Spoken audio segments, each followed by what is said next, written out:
मध्य प्रदेश के शहडोल से शुरू हुआ प्रवीण तोगड़िया का 4 दिन का छत्तीसगढ़ दौरा अब रफ्तार पकड़ चुका है। बिलासपुर से लेकर रायपुर, दुर्ग और भिलाई तक तोगड़िया अपने अभियान हर गांव में हनुमान चालीसा और हर घर में ओम श्री परिवार को विस्तार देने में लगे हैं। बिलासपुर में उन्होंने मीडिया से बात की और कई अहम मुद्दों पर बड़ा बयान दिया।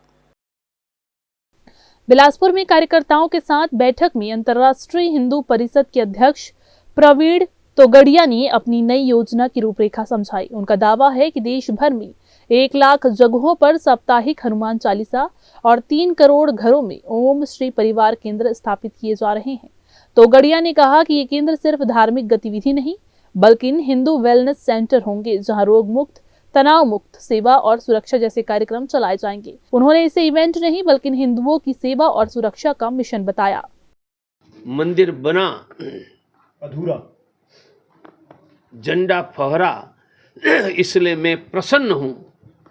हाँ, मैं यहाँ हूँ, वहाँ नहीं था, क्योंकि 40 साल तक राम मंदिर के लिए मैं निमंत्रण देता था। इस बार मुझे भी निमंत्रण नहीं था, फिर भी मेरी नाराज़गी नहीं है। मैं प्रसन्न हूँ कि मंदिर बना और मंदिर बनाने के लिए 50 लाख मेरे साथियों के साथ 40 वर्ष मैंने गिलहरी का योगदान देकर धर्म की सेवा करने का कर्तव्य अदा किया। आज 40 साल तक आज मैं भारत के 1 लाख गांव में हनुमान चालीसा खड़ा करवा रहा हूँ। यह सक्रियता की पराकाष्ठा नहीं है, हूँ ही। हाँ, आंदोलन होता है तो सभाएं होती है तो ज़्यादा ध्यान में होता है। मंदिर बन गया, आंदोलन कौन सा करना है। कल अयोध्या में भगवा झंडा लहराया, भगवा झंडा मानी भव्य राम मंदिर। अब मैं भारत के हर हिंदू के घर पर भगवा मानी जैसे बड़ा राम मंदिर है, ऐसे हिंदुओं को अच्छा घर, बच्चों को शिक्षा, स्वास्थ्य, रोजगार। तो हमने कभी अयोध्या में मंदिर पर भगवा झंडा लेने के लिए 40 वर्ष संघर्ष किया। अब यह संघर्ष हर हिंदू के घर पर भगवा। अयोध्या के राम मंदिर और आमंत्रण विवाद पर भी तोगड़िया ने खुलकर प्रतिक्रिया दी। उन्होंने कहा कि भव्य राम मंदिर बन चुका है और ये उनके 40 साल के संघर्ष का परिणाम है। भले ही इस बार उन्हें बुलावा नहीं मिला, लेकिन कोई नाराजगी नहीं है। मंदिर बना, यही सबसे बड़ी खुशी है। वहीं गुमनामी के सवाल पर उन्होंने कहा, अगर मैं गुमनाम होता तो पत्रकार क्यों आते। मैं आज भी 1 लाख गांव में ग्रास रूट पर काम कर रहा हूं। पतंग दौर से चलती है, दौर खींचोगे वहां जाएगी।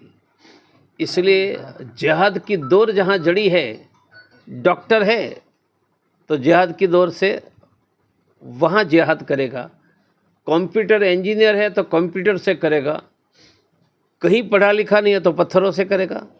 तो महत्व का जिहाद की दौर है, फिर वो डॉक्टर, इंजीनियर, कंप्यूटर या पायलट है, वो महत्व का नहीं। हिंदुओं को सुरक्षा की जरूरत नहीं है तो पहलगांव में क्यों मारे गए। सुरक्षा की जरूरत नहीं तो दिल्ली में ब्लास्ट क्यों हुए। भारत में हिंदुओं को सुरक्षा की जरूरत पहले भी थी, आज भी है, आगे भी रहेगी। हम हनुमान चालीसा केंद्र के आधार पर एक आवाज़ देंगे तो राम मंदिर की भांति हजारों लोग खड़े हो जाए। धर्मांतरण और लव जिहाद पर तोगड़िया ने सख्त रुख अपनाया। उनका कहना है कि गांव-गांव में धार्मिक और सेवा गतिविधियां बढ़ेगी तो धर्मांतरण अपने आप रुकेगा। जहां हनुमान चालीसा चलेगा, अनाज मिलेगा, डॉक्टर मिलेगा, वहां धर्मांतरण की जरूरत ही नहीं बचेगी। दिल्ली ब्लास्ट मामले में कुछ डॉक्टरों के नाम आने पर तोगड़िया ने कहा कि जिहाद किसी पेशे से नहीं, विचार से जुड़ा होता है। वहीं जम्मू कश्मीर में हिंदुओं को अल्पसंख्यक दर्जा देने की मांग पर उन्होंने कहा, ये स्थानीय मुद्दा हो सकता है, लेकिन उनका लक्ष्य पूरे भारत में हिंदू वर्चस्व को मजबूत करना है। कैमरामैन राकेश मिश्रा के साथ पिंटू दुबे की रिपोर्ट।